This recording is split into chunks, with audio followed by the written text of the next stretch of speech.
Two signatures on a marriage certificate. Two people who grew up as siblings. And $2.4 billion hanging in the balance. But before I tell you how Victoria and Alexander Reed made the most controversial decision in corporate history, let me show you the letter that started it all. A letter that would force them to choose between family loyalty and everything they thought they knew about love. This is the story of two step-siblings who inherited an empire, and the marriage pact that shocked the world. Because sometimes, the price of keeping a fortune in the family is higher than anyone imagined. But here's what makes this story impossible to look away from. By the end of these 60 minutes, you'll discover that their fake marriage became the most real thing either of them had ever experienced. And the twist.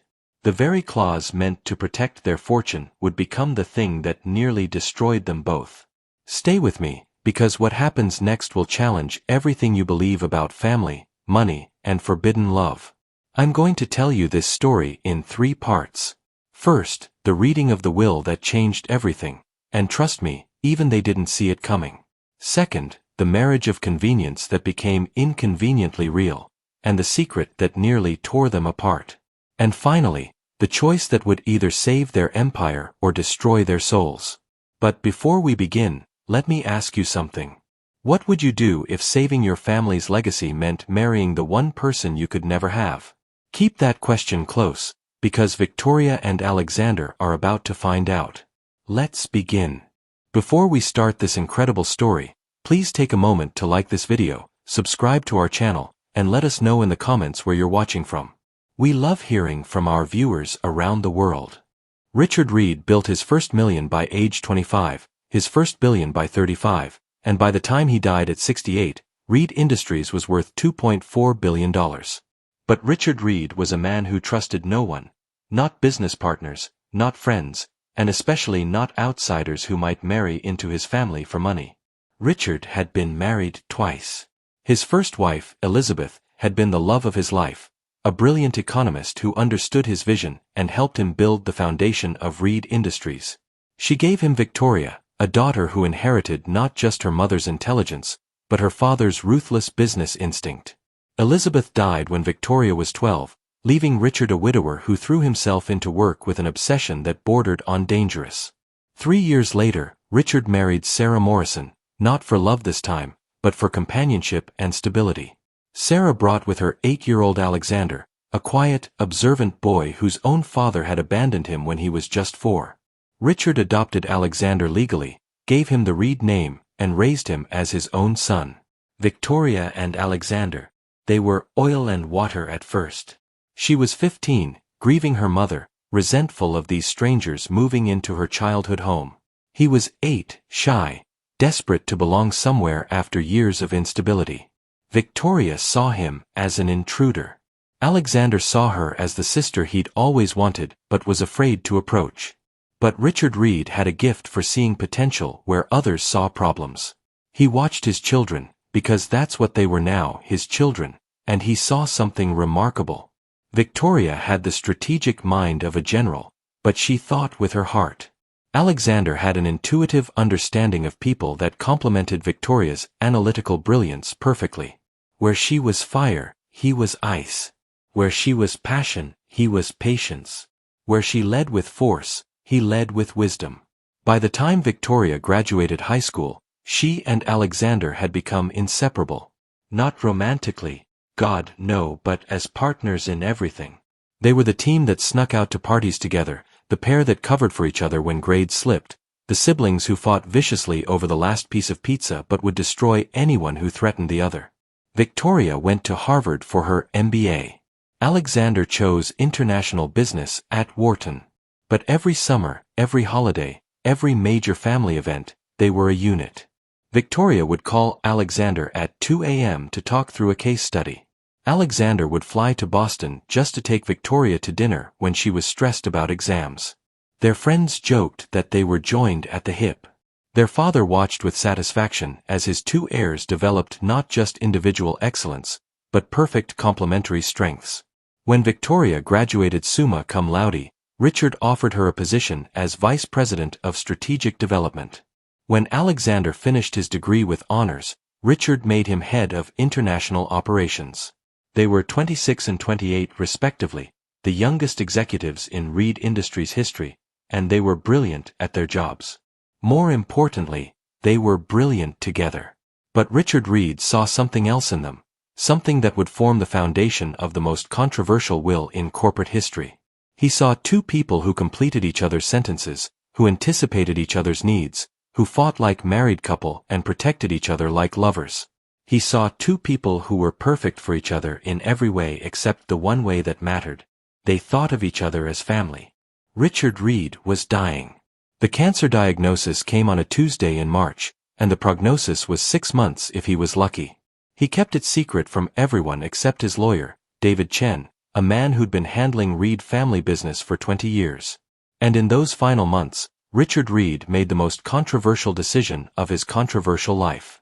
But the day Richard Reed died, everything changed.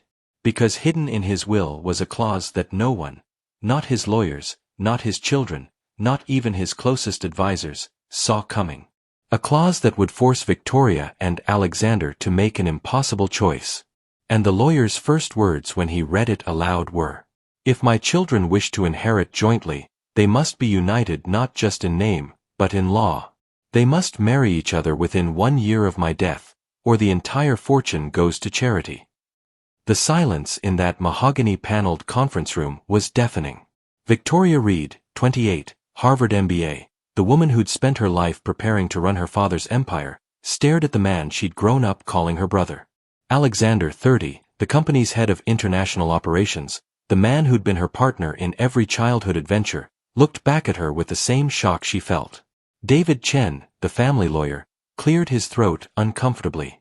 The other board members present, CFO Margaret Walsh, General Counsel Robert Kim, and Richard's longtime business partner James Crawford, sat in stunned silence.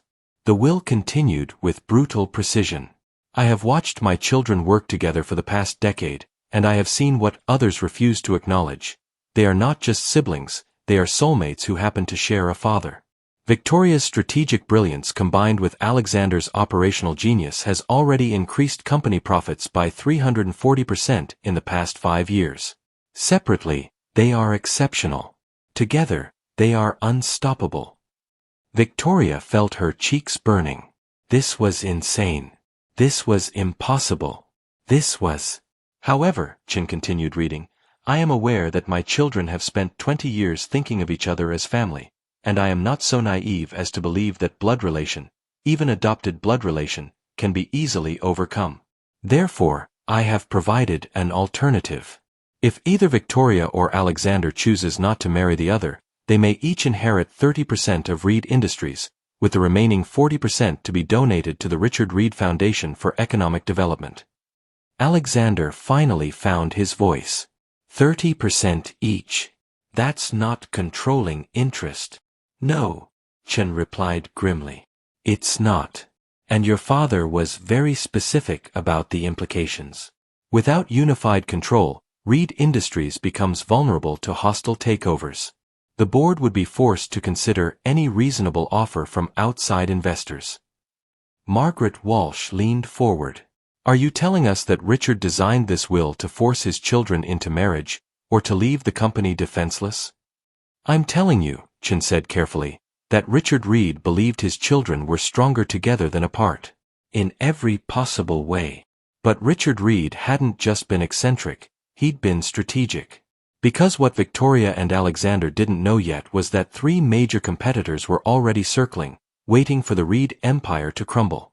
Morrison Holdings, run by Sarah's brother Thomas Morrison, who'd been bitter about Richard's success for decades.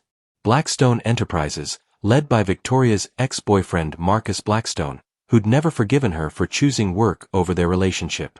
And Pacific Industries, helmed by Catherine Morrison, Alexander's ex-fiancée, who'd broken their engagement 2 years earlier when Alexander couldn't commit to leaving Reed Industries for her father's company.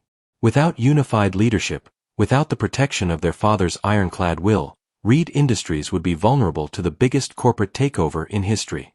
The company that employed 50,000 people worldwide, that supported entire communities, that had been Richard Reed's life work, it would be carved up and sold for parts. Victoria stared at the mahogany table, her mind racing through calculations. The math was simple and brutal. Separately, they were vulnerable. Together, they were unbreakable. But together meant, "This is insane," she said finally. "We're siblings. We've been siblings for 20 years. People can't just decide to stop being siblings and become husband and wife," Alexander finished quietly. The words hung in the air like a challenge. Victoria looked at him, really looked at him, for the first time in years. When had Alexander gotten so tall?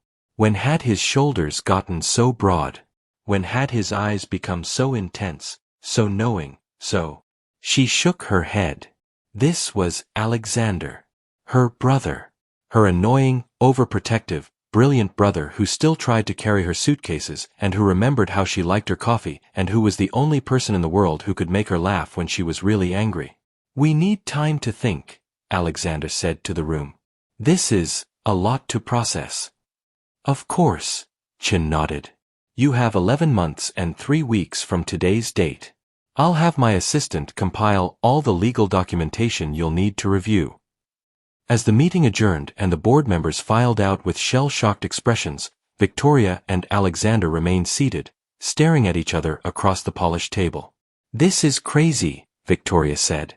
"Completely insane," Alexander agreed. "We can't actually be considering this. We're not considering anything. We're just processing." But they were considering it. Both of them were running numbers, calculating risks, weighing the impossible against the inevitable. Because at the end of the day, they weren't just Victoria and Alexander Reed, beloved children mourning their father. They were executives responsible for 50,000 employees, stewards of a legacy that extended far beyond their personal comfort. That night, Victoria made a decision that would change everything. She called Alexander at 2 a.m., her voice steady despite the impossible words she was about to speak. "I've thought about it. We'll do it. We'll get married. But I have conditions." 3 conditions that would test everything they thought they knew about business, family, and the dangerous line between love and loyalty. Alexander was silent for so long that Victoria wondered if the call had dropped. When he finally spoke, his voice was careful, measured, the tone he used in board meetings when the stakes were highest. "What kind of conditions?" Victoria had spent 4 hours walking around her penthouse apartment, making lists, running scenarios, trying to find a way to make the impossible feel manageable. She'd filled 3 legal pads with notes, crossed out dozens of approaches, and finally settled on the only framework that might preserve both their sanity and their relationship. "First condition," she said, pacing to her floor-to-ceiling windows overlooking the city. "This marriage is purely business. We sign the papers, we fulfill the legal requirements, we save the company. But there are no romantic expectations, no physical relationship, no complications beyond what's absolutely necessary for appearances." Alexander was quiet for a long moment. "Okay, that makes sense. What's the second condition?" "We maintain separate residences, separate social lives, separate everything. If the lawyers say we need to appear together for company events or board meetings, fine. But otherwise, we live our own lives. If either of us wants to date other people." She paused, surprised by how strange that sounded.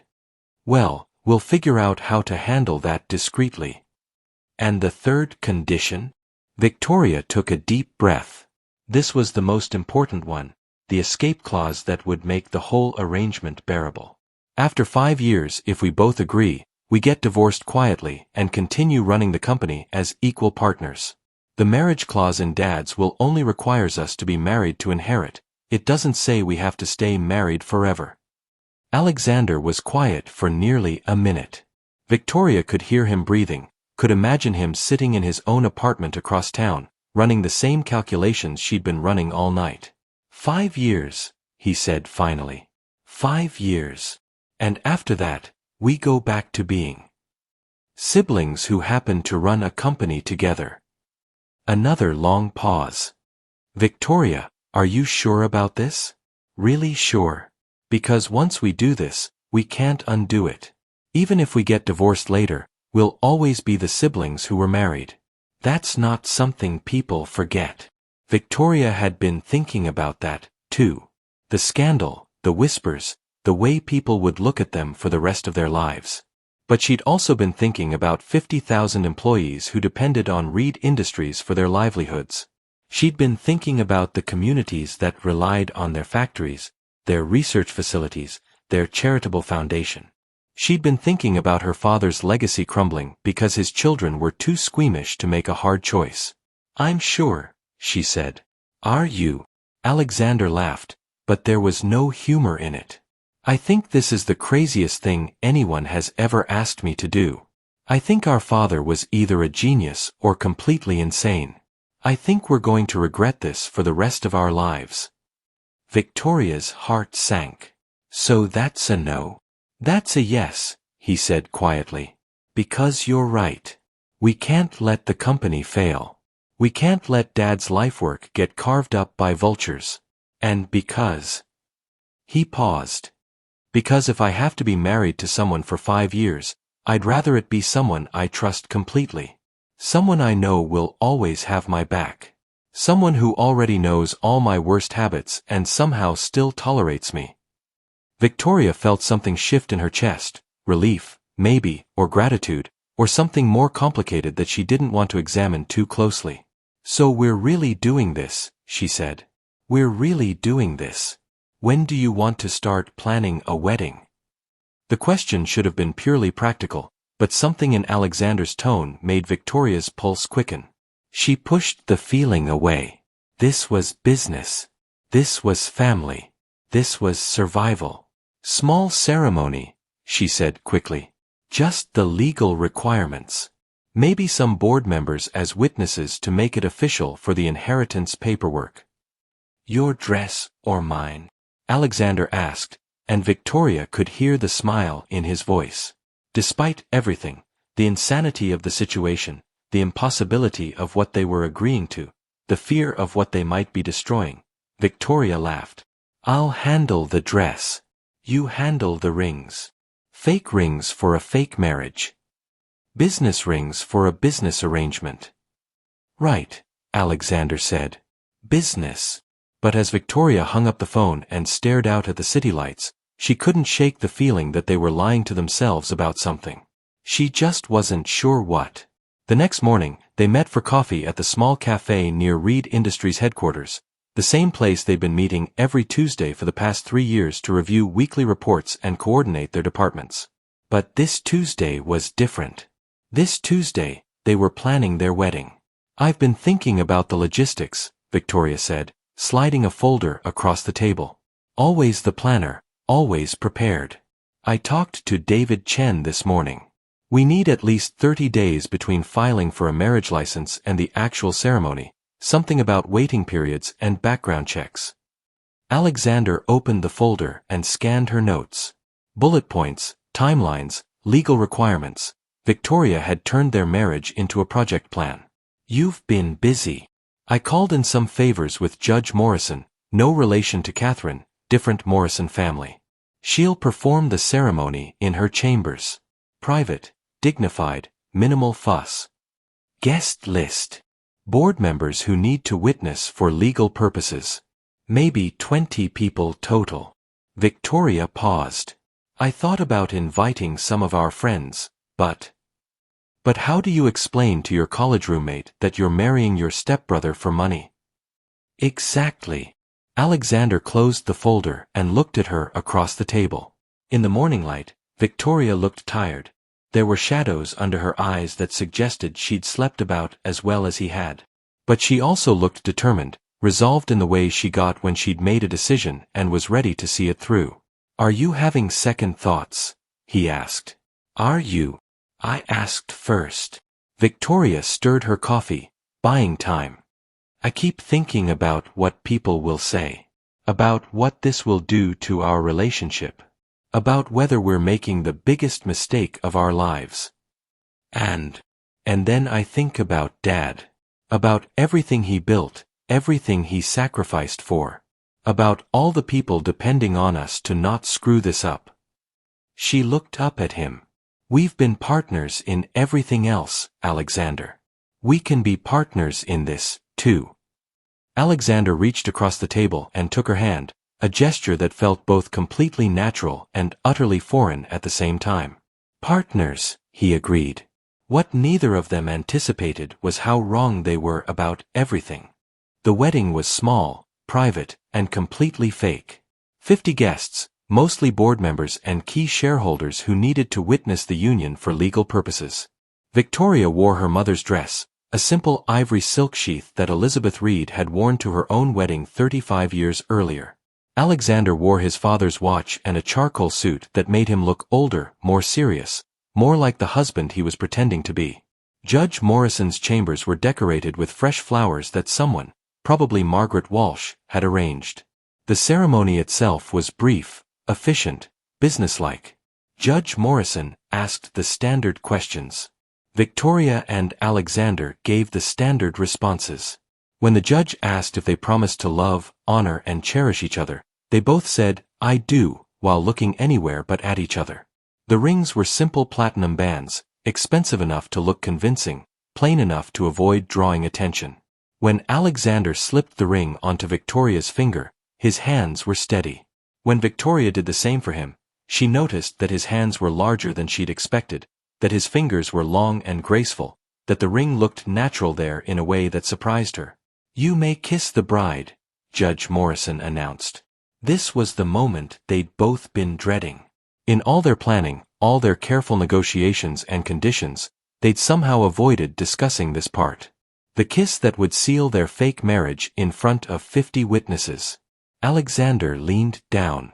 Victoria tilted her face up. Their lips met in a kiss that was meant to be quick, perfunctory, meaningless, just another piece of theater in their elaborate performance. But the kiss lasted 3 seconds longer than it should have. And when they broke apart, both of them looked shaken in a way that had nothing to do with nerves. The reception was held in the private dining room at the Meridian Club. An hour of champagne toasts, congratulations from board members who were trying to hide their bewilderment, and small talk that felt surreal. Victoria and Alexander stood side by side, accepting good wishes for a marriage that wasn't real, smiling for photographs that would hang in their offices like evidence of the most successful business merger in Reed Industries history. But here's what nobody in that room knew, including Victoria and Alexander themselves. They'd just made promises they were going to want to keep. The first month was awkward but manageable. They appeared together at board meetings, company events, charity galas. They wore their wedding rings, smiled for photographs, and played the part of the devoted couple who'd united to preserve their father's legacy. The press loved the story. Reed Industries heirs unite in marriage and business, and the stock price soared 23% in the first quarter following their wedding. Everything was going exactly according to plan. Victoria kept her penthouse apartment. Alexander kept his loft across town. They maintained separate lives, separate schedules, separate everything, just as they'd agreed. But the public appearances were more frequent than either of them had anticipated. Reed Industries had always been a high-profile company, but a marriage between its heirs had elevated their celebrity status to an uncomfortable level. There were interviews with business magazines, features in society pages, invitations to galas and fundraisers where their presence as a couple was specifically requested. Victoria found herself shopping for dresses with Alexander's taste in mind. Nothing too revealing, nothing too flashy, elegant pieces that would photograph well when she was standing beside him. Alexander started buying ties that complemented Victoria's favorite colors, even though he couldn't quite explain why. The physical aspects of their public performance became routine with surprising speed. Alexander's hand on Victoria's lower back as they entered a room. Victoria's fingers automatically adjusting Alexander's tie before photo opportunities. The way they unconsciously moved together through crowds, Alexander clearing a path while Victoria smiled and made small talk with potential business partners. But it was the small, private moments that caught them off guard.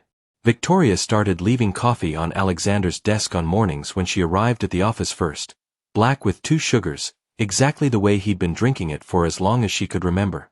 Alexander began forwarding her articles and research reports he thought she'd find interesting, the way he had when they were just siblings and business partners. When Victoria worked late, Alexander would order dinner to be delivered to her office. When Alexander traveled for international deals, Victoria found herself checking flight schedules and texting him to confirm he'd arrived safely. They were taking care of each other in ways that went beyond their business arrangement, beyond even their sibling relationship. They were behaving like a married couple. The shift was so gradual that neither of them noticed it happening until it had already happened. Somewhere between the third charity dinner and the fifth board meeting where they had to hold hands for appearance's sake, their performance stopped feeling like performance. They started finishing each other's sentences in meetings not because they'd rehearsed, but because they were thinking the same thoughts. Victoria started defending Alexander's decisions even when he wasn't in the room, not because it was part of their agreement, but because she genuinely believed in his judgment. Alexander started seeking Victoria's opinion on matters outside her official purview, not because the board expected it, but because he valued her insight above anyone else's. Their Tuesday morning coffee meetings evolved from business coordination sessions into something more personal. They talked about their father's legacy, about the pressure of living up to his expectations, about the strange experience of being married to each other. Victoria confessed that she sometimes forgot they weren't really married, that she'd catch herself thinking of Alexander as her husband in moments when no one was watching. Alexander admitted that he'd started wearing his wedding ring even when he was alone at home, that it had begun to feel wrong when his hand was bare. "This is getting complicated," Victoria said one Tuesday morning in early November, 6 months after their wedding. "How so?" She struggled to find the right words. "We're getting too comfortable with this. With us. With whatever this is becoming." Alexander set down his coffee cup and studied her face. "Is that bad?" "I don't know. Maybe. Probably." Victoria twisted her wedding ring, a habit she'd developed without realizing it. "We agreed this was business. We agreed it was temporary. We agreed we'd go back to being siblings when it was over. And now I'm not sure we can go back. I'm not sure we're the same people we were 6 months ago." Alexander was quiet for a long moment. He'd been thinking the same thing, feeling the same confusion about what they were becoming. The boundaries they'd so carefully established were blurring in ways that should have been alarming but somehow felt natural. "Maybe that's not necessarily bad," he said finally. Victoria looked up at him sharply. "What do you mean?" "I mean, maybe we don't have to figure it all out right now. Maybe we can just see what happens." "See what happens with what?" "With us. With this. With whatever we're becoming." The conversation felt dangerous, like they were approaching territory they'd agreed not to explore. But it also felt inevitable, like they'd been heading toward this moment since the day they'd said, "I do," in Judge Morrison's chambers.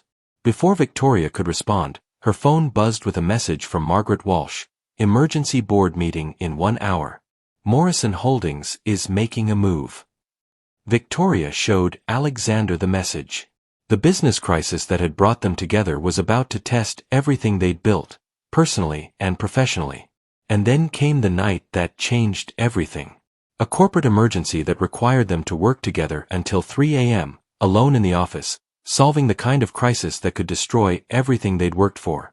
When it was over, when they'd saved the company with a strategy that only worked because they thought exactly alike. Victoria looked at Alexander and said the 4 words that would shatter their careful agreement: "We make a good team." The Morrison Holdings takeover attempt had been swift, brutal, and carefully planned. Thomas Morrison, Sarah's brother and a man who'd harbored resentment against Richard Reed for decades, had been quietly buying up Reed Industries stock through shell companies for months. By the time Victoria and Alexander realized what was happening, Morrison controlled nearly 35% of the company's shares. The emergency board meeting was tense, combative, and ultimately inconclusive. Morrison's representatives presented their offer: $4.2 billion for complete acquisition of Reed Industries, with guarantees to maintain current employment levels for at least 2 years. It was a good offer, more than the company's current market value. Under normal circumstances, the board would have been obligated to consider it seriously. But these weren't normal circumstances. Victoria and Alexander owned 60% of the company jointly, giving them effective control. They could reject Morrison's offer outright. The question was whether they should. The math is compelling, CFO Margaret Walsh had said during the meeting. Morrison's offering a 23% premium over current market value. Our shareholders would see immediate, substantial returns. Our shareholders invested in Reed Industries because they believed in our vision, our leadership, our long-term strategy, Victoria had countered. We're not a commodity to be bought and sold. With respect, Mrs. Reed, Thomas Morrison himself had interjected via video conference, sentiment doesn't pay dividends. Your father built a great company, but he's gone. You and your husband are talented, but you're young, inexperienced. Reed Industries would benefit from more seasoned leadership. Alexander had leaned forward at that moment, his voice deadly calm.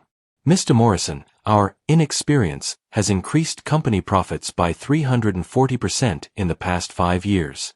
Our youth has expanded Reed Industries into 12 new international markets.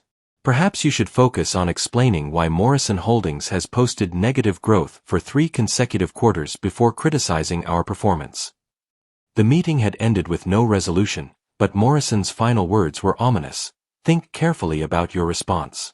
This offer won't remain open indefinitely. And there are other ways to acquire control of a company when the current leadership proves inadequate. After the board members left, Victoria and Alexander remained in the conference room, surrounded by financial reports, legal documents, and the wreckage of a day that had started with morning coffee and escalated into corporate warfare. He's not going to give up, Victoria said, loosening her hair from its professional updo. The gesture was unconscious, but Alexander found himself watching the way her blonde hair fell across her shoulders. No, he's not. And he's got resources. Morrison Holdings might be struggling, but Thomas has always been patient, strategic. He's been planning this for years. Victoria stood and walked to the floor-to-ceiling windows that overlooked the city. It was nearly midnight, and the downtown skyline glittered with lights from other corporate towers where other executives were probably fighting their own battles for survival. We need a counter-strategy, she said. Something that makes us untouchable, that strengthens our position permanently. Alexander joined her at the windows, close enough that he could smell her perfume, something subtle and expensive that he'd never noticed when they were just siblings. What do you have in mind? Vertical integration. We acquire our major suppliers, our key distributors. We make Reed Industries so essential to its industry ecosystem that breaking us up becomes impossible. That's brilliant. And expensive. We have the credit lines, the bank relationships, and our stock price is high enough that we could finance acquisitions through equity swaps. Victoria turned to face him, her eyes bright with the excitement of strategy, of problem-solving, of the intellectual challenge she lived for. Alexander found himself staring at her, really seeing her in a way he hadn't allowed himself to before. When had Victoria become so beautiful? When had her intelligence become so attractive? When had her passion for the business started making his pulse quicken? We'd need to move fast, he said, forcing himself to focus on business rather than the way the moonlight was catching in her hair. Acquire 3 or 4 companies simultaneously, before Morrison realizes what we're doing. I've already identified the targets. Victoria moved to the conference table and spread out a series of files she'd apparently prepared for exactly this scenario. Hartwell Manufacturing, they supply 60% of our raw materials. Coastal Logistics, they handle our entire East Coast distribution network. Premier Research, they've been developing technologies we'll need for next-generation products. Alexander studied her acquisition plans, impressed despite himself by the thoroughness of her preparation. Victoria had been thinking 3 moves ahead, anticipating threats and opportunities with the kind of strategic vision that made her invaluable as a business partner. They worked through the night, building financial models, calculating risk scenarios, drafting acquisition proposals. By 3 a.m., they had a comprehensive plan that would not only defeat Morrison's takeover attempt but position Reed Industries as the dominant force in their industry for the next decade. This could work, Alexander said, leaning back in his chair and rubbing his eyes. It's aggressive, risky, but it could work. It will work, Victoria said with characteristic confidence. Because we make it work. Because we don't give up. Because we're a good team, Alexander finished. The words hung in the air between them, loaded with meaning that went beyond their business partnership. Victoria looked at him across the conference table scattered with documents and coffee cups and the debris of their late-night strategy session. Alexander looked back at her, and for the first time since their wedding, they weren't thinking about appearances or agreements or the careful boundaries they'd established. They were thinking about each other. Victoria, Alexander said quietly. I know, she whispered. The attraction had been building for months. Subtle, denied, pushed aside in favor of business and family obligations and their careful pretense that nothing had changed between them. But it had changed. Everything had changed. Alexander stood up slowly. Victoria rose to meet him. They moved toward each other across the conference room as if pulled by gravity, as if this moment had been inevitable from the day they'd signed their marriage certificate. What followed was 6 weeks of the most confusing, exhilarating, and terrifying time of their lives. They started spending more time together, not because they had to, but because they wanted to. Working late became having dinner together. Company travel became exploring new cities side by side. And the fake marriage started feeling like the most real relationship either of them had ever had. But Victoria and Alexander had spent 20 years thinking of each other as siblings. How do you unlearn a lifetime of boundaries? How do you separate the love you've always felt as family from the love that's growing into something else entirely? How do you navigate the impossible territory between what you've always been and what you might become? They were careful at first, almost painfully so. Sitting closer together during meetings but not too close. Letting their hands brush when they passed documents but not quite holding hands. Sharing looks across crowded rooms that lasted a heartbeat longer than they should have. Alexander started walking Victoria to her car after late meetings, telling himself it was just being polite, just being protective the way he'd always been.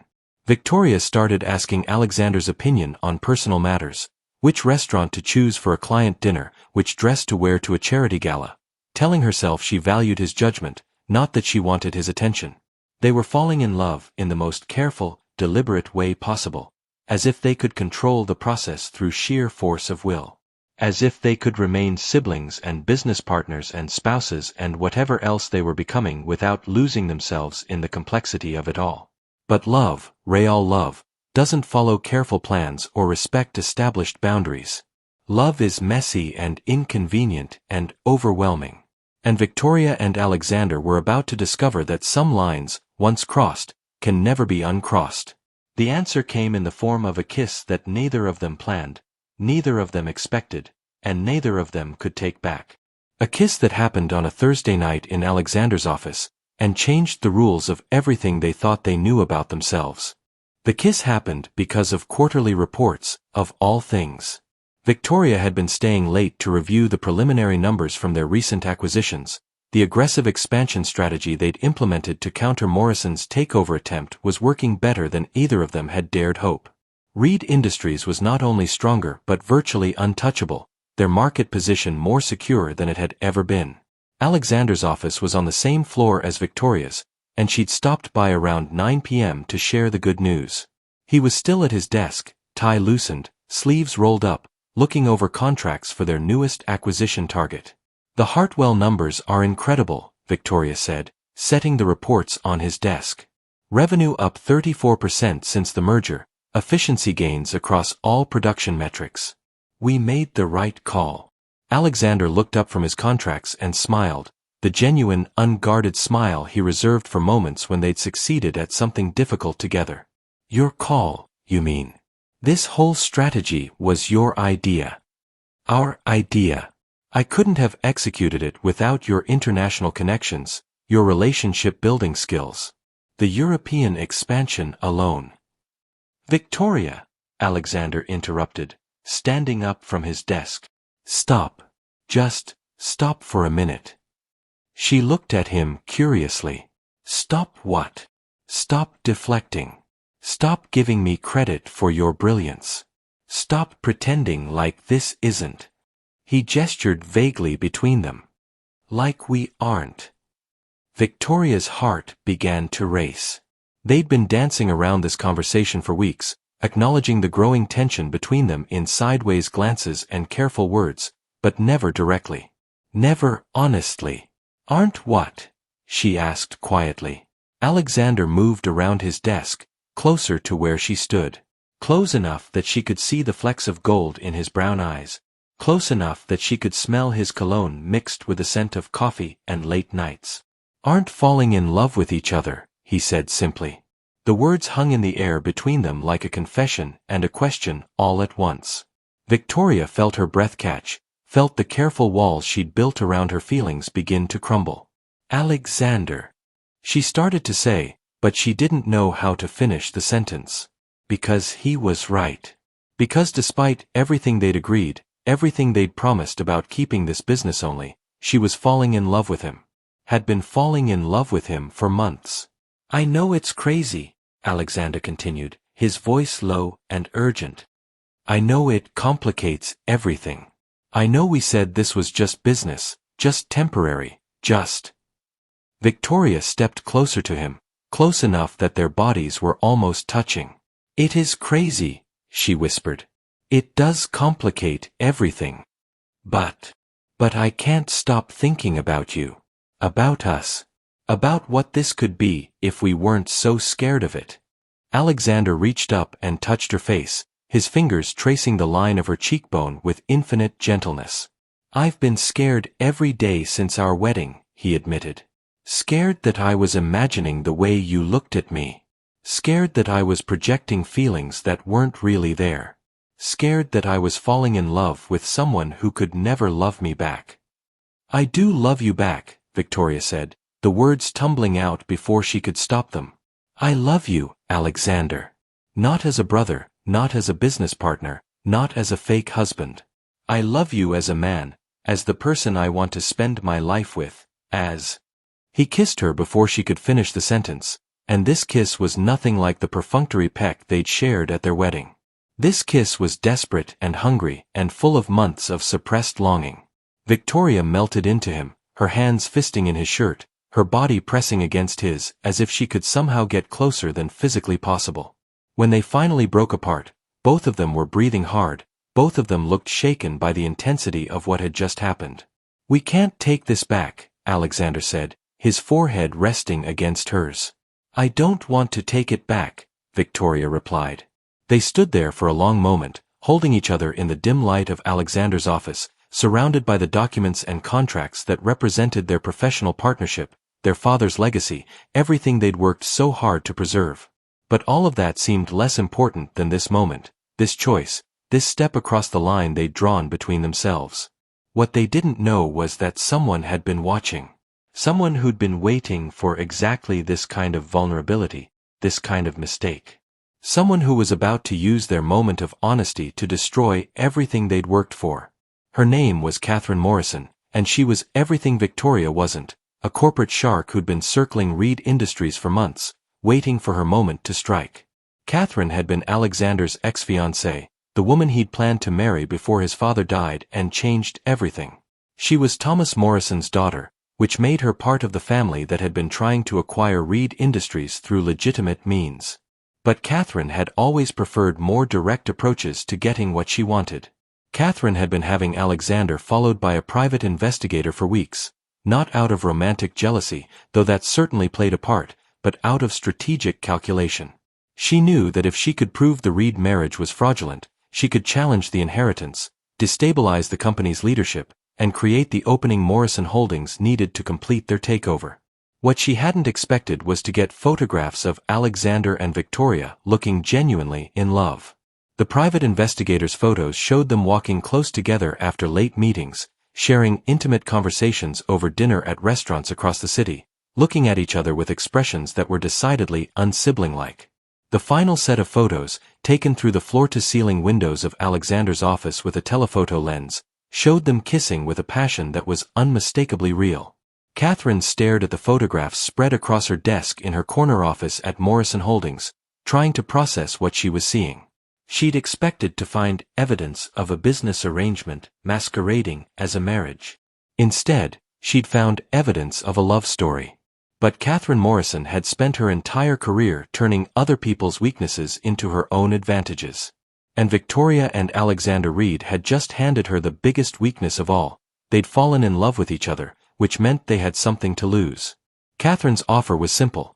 Sell her 51% of Reed Industries at below market value, or she'd release photos of Victoria and Alexander in compromising positions to every major business publication in the country. Photos that would expose their marriage as having begun fraudulently, invalidate their father's will, and destroy their reputations forever. The envelope arrived at Victoria's office on a Friday morning, delivered by courier with no return address. Inside were copies of a dozen photographs and a single sheet of letterhead from Morrison Holdings. "Mrs. Reed," the letter began, "I believe we have some things to discuss. The attached photographs represent a small sample of the documentation I've compiled regarding the true nature of your marriage to Mr. Alexander Reed. While I'm sure these images would be of great interest to the business press, I'm prepared to keep them confidential in exchange for your cooperation in a simple business transaction. Morrison Holdings is prepared to purchase 51% of Reed Industries at $3.2 billion, a generous offer given the circumstances. You have 48 hours to respond. I trust you'll make the right decision for all concerned. Sincerely, Catherine Morrison, P.S. Please give my regards to Alexander. I'm sure he'll remember our last conversation about the importance of choosing one's battles carefully." Victoria stared at the letter and photographs with growing horror. The images were intimate but not inappropriate, a kiss, a touch, a look between two people clearly in love. Under normal circumstances, they would be beautiful. Under these circumstances, they were weapons. The photographs proved that Victoria and Alexander's marriage had evolved beyond their original business arrangement. But they also proved that the marriage had begun as a business arrangement, which could be used to challenge its validity under the terms of Richard Reed's will. Catherine wasn't just threatening blackmail, she was threatening to destroy the legal foundation of everything they'd built. Victoria picked up her phone to call Alexander, then set it down again. "How do you tell the person you've just confessed your love to that your love might cost you both everything you've worked for?" Victoria and Alexander had 48 hours to make a decision that would determine not just their future, but the future of everyone who depended on Reed Industries.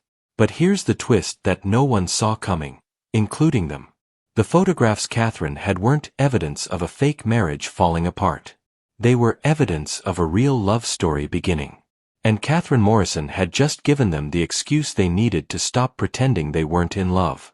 Victoria sat in her office for 2 hours, staring at the photographs and Catherine's ultimatum, running through scenarios in her mind. She could pay the blackmail, sell Morrison Holdings the controlling interest in Reed Industries and walk away from her father's legacy. She could ignore the threat and hope Catherine was bluffing, risking everything on the chance that business publications wouldn't be interested in the story. Or she could do something else entirely. By the time Alexander arrived at her office, she'd finally texted him with a simple, "We need to talk, urgent." Victoria had made her decision. "What's wrong?" Alexander asked, immediately sensing her distress. "You look like you've seen a ghost." Victoria handed him the envelope without saying a word. She watched his face as he read Catherine's letter, saw his expression shift from confusion to anger to something that looked like resolve. "She's been having us followed," he said quietly, looking at the photographs. "For weeks, apparently. Alexander, I'm so sorry. This is my fault. If we hadn't. Stop." Alexander set the photos down and moved around Victoria's desk to where she was sitting. "This is not your fault. This is Catherine being Catherine. Ruthless, manipulative, willing to destroy anything to get what she wants." "But the photographs show two people who are in love with each other," Alexander said firmly. "That's not something to be ashamed of, Victoria. That's something to be proud of." Victoria looked up at him, surprised by his calm response. "You're not angry? You're not worried about what this could do to the company?" "I'm furious," Alexander admitted. "But not at you. Not at us. I'm angry at Catherine for trying to use our feelings against us. I'm angry at myself for not seeing this coming." He paused, then sat on the edge of Victoria's desk. But mostly, I'm tired of being afraid. Afraid of what? Afraid of what people will think. Afraid of what this means for our family relationship. Afraid of admitting that marrying you was the best decision I've ever made, even if it started for the wrong reasons. Victoria felt tears prick her eyes. Alexander. No, let me finish. Catherine thinks she's found our weakness, that we love each other. But she's wrong. Love isn't our weakness. It's our strength. It's what's made us better business partners, better leaders, better people. And I'm done pretending otherwise. What are you saying? Alexander stood up and began pacing Victoria's office, his mind working through possibilities. I'm saying we don't pay her blackmail. I'm saying we don't hide from this. I'm saying we get ahead of the story and control the narrative. How? We tell the truth. Our truth. We call a press conference and we tell everyone exactly what happened, that we entered into a marriage of convenience to save our father's company, and that we fell in love for real. Victoria stared at him. That's incredibly risky. What if people don't believe us? What if they think we're just trying to cover up a fraud? Then we prove them wrong, Alexander said simply. We prove that what we have now is real, regardless of how it started. We prove that Reed Industries is stronger than it's ever been because we're stronger together than apart. Victoria was quiet for a long moment, considering his proposal. It was bold, risky, completely counter to every instinct that said to handle this crisis quietly and privately. But it was also honest in a way that felt liberating. If we do this, she said slowly, there's no going back. We can't pretend anymore that this is just business. We'd be publicly declaring that we're in love, that we choose each other, that we're building a real marriage. Is that what you want? Alexander asked. A real marriage? With me? Victoria looked at him, really looked at him, and saw not just the man she'd fallen in love with, but the partner she'd always been meant to have. Yes, she said simply. That's what I want. Then let's give Catherine Morrison the fight of her life. Instead of paying Catherine's blackmail, Victoria and Alexander did something that shocked everyone, including themselves. They called a press conference for Monday morning, less than 24 hours before Catherine's deadline, and invited every major business publication, financial news network, and industry analyst in the city. The Reed Industries conference room was packed with reporters, cameras, and curious observers. Victoria wore a navy blue suit that made her look competent and trustworthy. Alexander wore a charcoal gray suit that complemented her outfit perfectly. They sat side by side at the conference table, wedding rings clearly visible, presenting a united front. Ladies and gentlemen, Victoria began, her voice steady despite the magnitude of what they were about to do. Alexander and I asked you here today because we want to address some rumors that have been circulating about our marriage and its impact on Reed Industries. The room was silent, expectant. Victoria could see reporters leaning forward, cameras focusing, everyone waiting for what they assumed would be a scandal. 18 months ago, our father died and left us with an unusual inheritance condition, Alexander continued. He required us to marry each other within 1 year if we wanted to inherit joint control of Reed Industries. We want to be completely transparent about this. We entered into marriage initially as a business arrangement to preserve our father's legacy and protect the company our family has built. A murmur went through the room.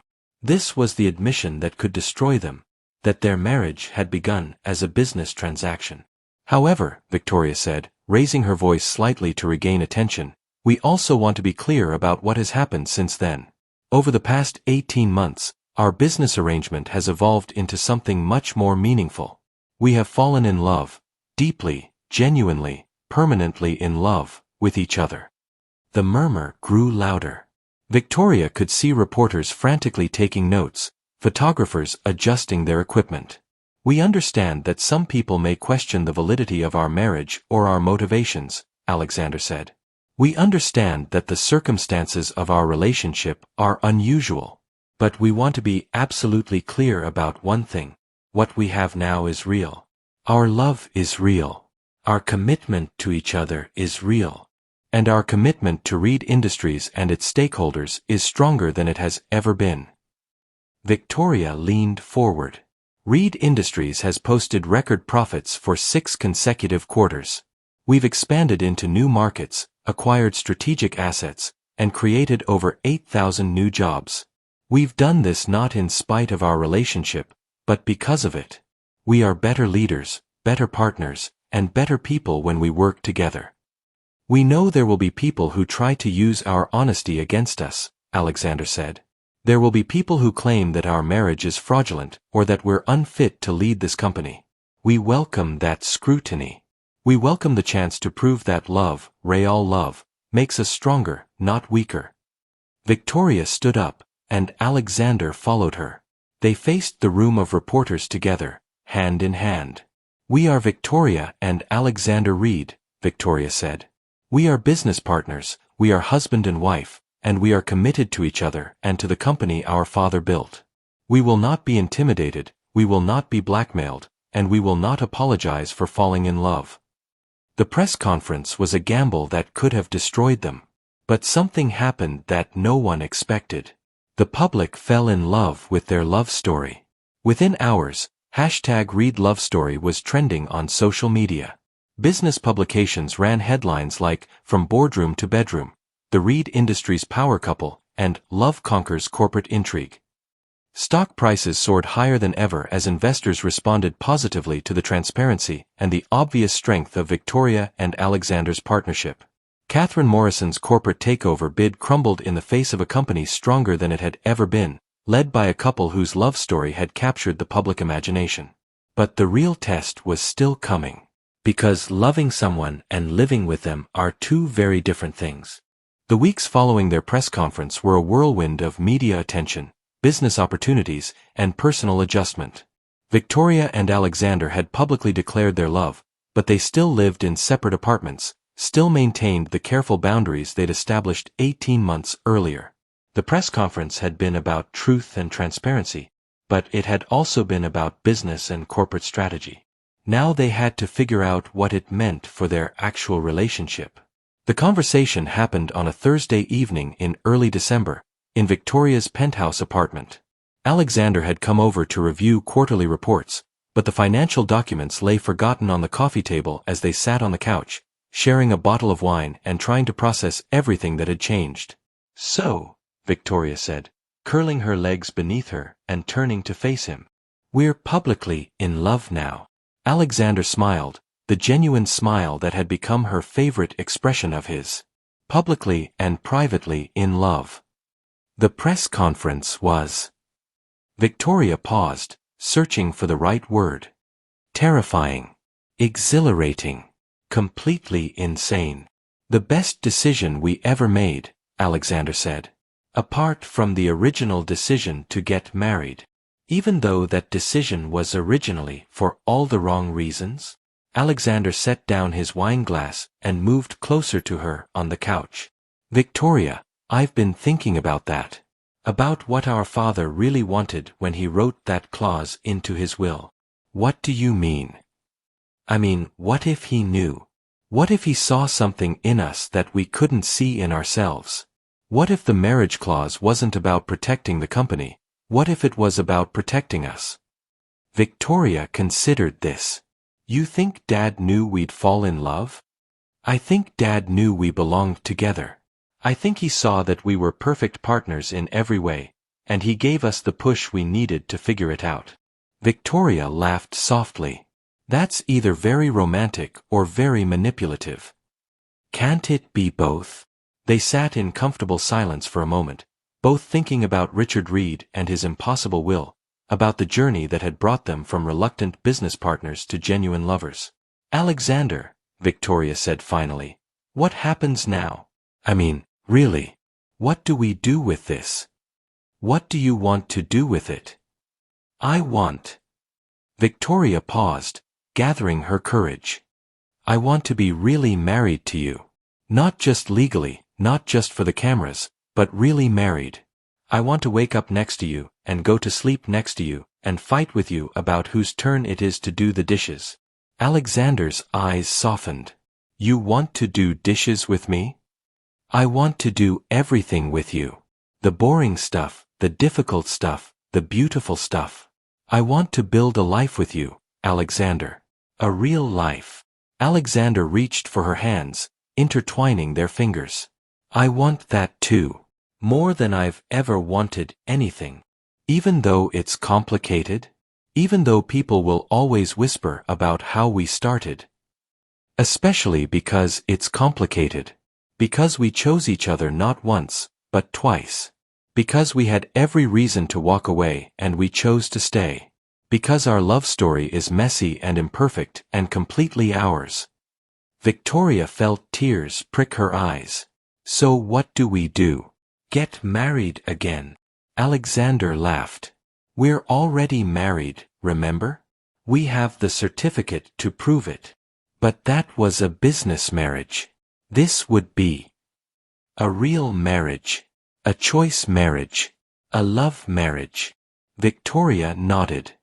A love marriage. 6 months after their press conference, Victoria and Alexander stood in the same judge's chambers where they'd first been married. But this time, they weren't making a business deal. They were making a choice. Judge Morrison, the same judge who'd performed their first ceremony, looked at them with a mixture of amusement and genuine affection. I have to say, this is a first for me. I've never had a couple ask to renew their vows less than 2 years after their wedding. These aren't renewal vows, Victoria said. These are our real vows. The first time was for business. This time is for love. And what's different about this ceremony? Judge Morrison asked. Alexander and Victoria looked at each other, then back at the judge. This time, we mean it, Alexander said simply. The ceremony was even smaller than their first wedding. Just Judge Morrison, Margaret Walsh as their witness, and David Chen to handle the legal documentation. But the words they spoke were entirely different. Victoria, Alexander said, holding her hands and looking directly into her eyes. I promise to love you not because I have to, but because I choose to. I promise to be your partner in business and in life, your equal in all things, your companion in every adventure. I promise to challenge you when you need challenging, support you when you need support, and love you every day for the rest of our lives. Victoria's voice was steady despite the tears in her eyes. Alexander, I promise to choose you every day, in every decision, in every moment that matters.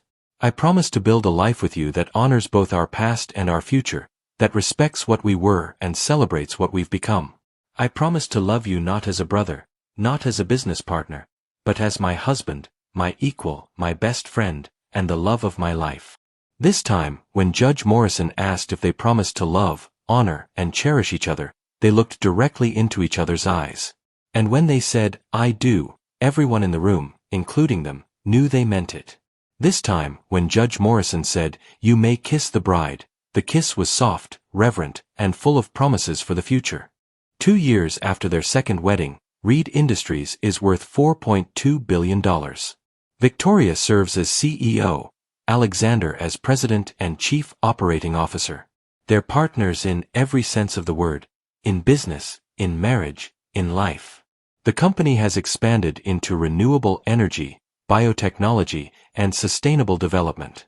Their employees are the highest paid in their industry, their corporate culture is studied by business schools around the world, and their marriage is still the subject of case studies in corporate governance classes. Victoria and Alexander live in a penthouse that combines both their previous apartments, a sprawling space with room for his home office and her art studio, his collection of vintage watches and her collection of first-edition business books. They wake up together every morning, share coffee while reviewing the day's schedule, and go to sleep every night planning the next day's adventures. They still fight occasionally, about strategic decisions, about whose turn it is to pick up dry cleaning, about whether to accept speaking engagements that require international travel. But their fights are the fights of people who know each other completely, who trust each other implicitly, who can disagree without doubting their fundamental commitment to each other. The press has mostly moved on to other stories, though they still make the occasional society page when they attend charity galas or industry events. Business publications still write about their unconventional love story, but now the focus is on their corporate success rather than the circumstances of their marriage. Catherine Morrison attempted one final hostile takeover 6 months after their press conference, but it failed spectacularly when none of Reed Industries' shareholders were willing to sell. She's now working for a mid-level consulting firm in Seattle, having burned most of her bridges in the corporate world. Thomas Morrison retired from Morrison Holdings after a series of failed business ventures, and the company was eventually acquired by a competitor. Victoria and Alexander have talked about having children, about expanding their family in the same organic way they expanded their business. They've talked about the future of Reed Industries, about eventually stepping back from day-to-day operations to focus on philanthropy and social impact. They've talked about growing old together, about what they want their legacy to be beyond just corporate success. But mostly, they don't talk about the future because they're too busy living in the present, running board meetings where they finish each other's sentences, traveling to international conferences where they represent Reed Industries as a united front, coming home to each other every night with stories about their day and plans for tomorrow.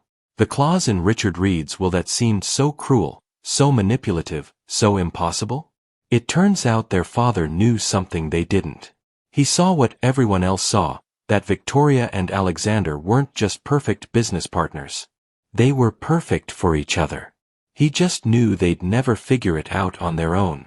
Richard Reed's will included one final clause that his children didn't discover until their 2nd anniversary, a letter to be opened only after they'd been married for 2 years. The letter was brief but profound. My dearest Victoria and Alexander, if you're reading this, then you've figured out what I always knew, that you were meant to be together. I'm sorry for the deception, sorry for forcing your hand, but not sorry for the result. You are both stronger together than apart, in business and in life. You are each other's perfect match, each other's greatest challenge, each other's deepest love. I couldn't be prouder of the people you've become or the life you've built together. Love always, Dad. The letter was signed with a postscript, P.S. Your mother would have loved seeing you two together. She always said you'd end up married to your best friend. I just made sure you both knew who that was. But this story isn't really about money or corporate empires or even clever wills. It's about the difference between the family you're born into and the family you choose. Victoria and Alexander were always family, but they chose to become something more. It's about the courage to admit when something isn't working and the wisdom to see when something is working better than you ever imagined. Victoria and Alexander thought they were making a business deal. They discovered they were making a life. It's about the difference between love that happens to you and love that you choose, day after day, decision after decision, moment after moment. Victoria and Alexander fell in love with each other, but more importantly, they chose to stay in love with each other. Sometimes love doesn't happen in spite of impossible circumstances, it happens because of them. Sometimes the very thing that seems like it will destroy you becomes the thing that saves you. And sometimes, the best marriages aren't the ones that start with love. They're the ones that grow into love, that deepen into partnership, that mature into something stronger than either person could have achieved alone. Victoria and Alexander Reed started as step-siblings, became business partners, agreed to a fake marriage, fell into real love, and built a life that neither of them could have imagined when they first signed that marriage certificate. Their story is proof that sometimes the most unexpected journey leads to exactly where you were meant to be. If this story made you think differently about love, about family, about the risks we take for the people we care about, I want you to share it. Because everyone deserves to hear a story about love that conquers not just obstacles, but the obstacles we create for ourselves. Because everyone deserves to know that it's possible to find your soulmate in the most unexpected place, even if that place is sitting across from you at a conference table, arguing about quarterly projections. What would you have done in their situation? Would you have taken the risk? Would you have agreed to the marriage? Would you have had the courage to admit you were falling in love? Let me know in the comments, because I genuinely want to know, how far would you go to save your family's legacy? And what would you do if saving that legacy meant discovering the love of your life?